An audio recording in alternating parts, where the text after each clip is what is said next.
No one knew that the incident on that cold winter night in the city's poorest street would become a lesson that even the Sultan would remember with regret years later.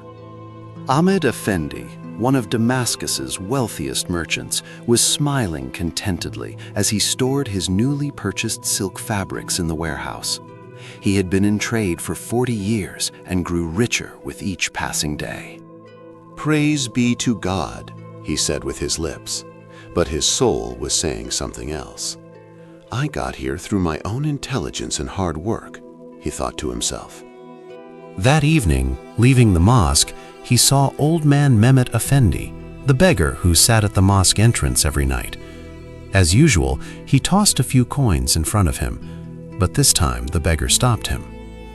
"Ahmed Efendi," he said in a trembling voice, "pay attention to your dream tonight." Ahmed Efendi frowned. "What nonsense are you talking, old man?" "I saw it in my dream," said the beggar. "The dream you'll have tonight could change your life." Ahmed Efendi shrugged and laughed. That night, as he sat at his table in his luxurious mansion, he had already forgotten the beggar's words. That night, Ahmed Efendi had the strangest dream of his life. In his dream, he was in the city's poorest neighborhood. He was wandering through narrow streets, searching for someone. He didn't know who, but he had to find them. Suddenly, he stopped in front of an old house. Its door was ajar. When he entered, he saw a lone man in a dark room. The man was prostrate in prayer and crying. His tears were wetting the ground. Ahmed Efendi approached, wanting to see the man's face, but at that moment he heard a voice. "You owe everything you have to this man, yet you don't know him." Ahmed Efendi woke up drenched in sweat. His heart was racing. When he rose for the morning prayer, he was still under the dream's influence. "Nonsense," he thought. "It's just a dream." But something bothered him, the fact that he couldn't see that man's face. Days passed, but the dream wouldn't leave Ahmed Efendi's mind. At every prayer time, he thought of that man in prostration, remembering the words, "You owe everything you have to this man." A week later, he couldn't bear it anymore. He decided to go to the neighborhood he'd seen in his dream. "Perhaps this is a sign," he murmured. When he arrived at the poor neighborhood, he found the streets from his dream. They were identical. Narrow streets, old houses. He felt his heart racing. Then he saw it, the house from his dream. He knocked on the door. The person who answered was a thin man in tattered clothes. There was a strange peace on his face. "Please, come in, sir," the man said in a low voice. Ahmed Efendi entered. The house was extremely poor, but there was such cleanliness, such order. The man offered him tea. "May I know you?" Ahmed Efendi asked. "I am Yusuf," said the man.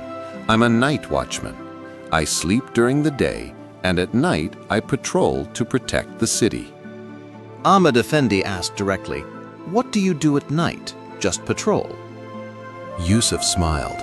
"Every night, before the morning prayer, I pray for all the believers in this city, name by name, for their businesses, their health, their families." Ahmed Efendi's face turned ashen. What are you saying?" "I've been doing this for 40 years, said Yusuf. "My God, ease their affairs, increase their sustenance, for each one of you." At that moment, Ahmed Efendi's eyes filled with tears. In a trembling voice, he asked, Even for me?" "Of course, Ahmed Efendi. I mention you in my prayers every night. O Lord, bless Ahmed's trade. Keep his heart open to the light of Islam." Ahmed Efendi understood in that moment. For 40 years, while attributing his success to his own intelligence, This poor man's tearful prayers had been reaching him every night. You owe everything you have to this man, yet you don't know him. His knees gave way. He fell at Yusuf's feet and began to cry. I was so ignorant, he said, while attributing my successes to myself without even knowing you. I never even kissed the hands that prayed for me. Ahmed Efendi changed from that day forward. He began distributing his wealth to the poor, but most importantly, every night he went to Yusuf's side to pray with him.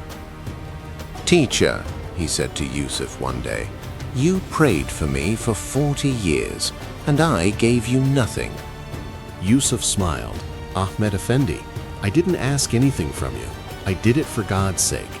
But do you know, your humility is more valuable than my 40 years of prayer, because you broke your pride." Years later, when the Sultan heard this story, he summoned Yusuf to the palace. "Who do you pray for?" he asked. "For everyone, my Sultan," said Yusuf. "Poor and rich, powerful and powerless, they are all God's servants." That day, the Sultan understood that true power was not in the sword, but in sincere prayers. Moral of the story: the prayers of hands you don't see may be keeping you standing. Prayer is the servant's most powerful weapon. Our Lord, forgive us and our brothers who preceded us in faith. Quran 59:10.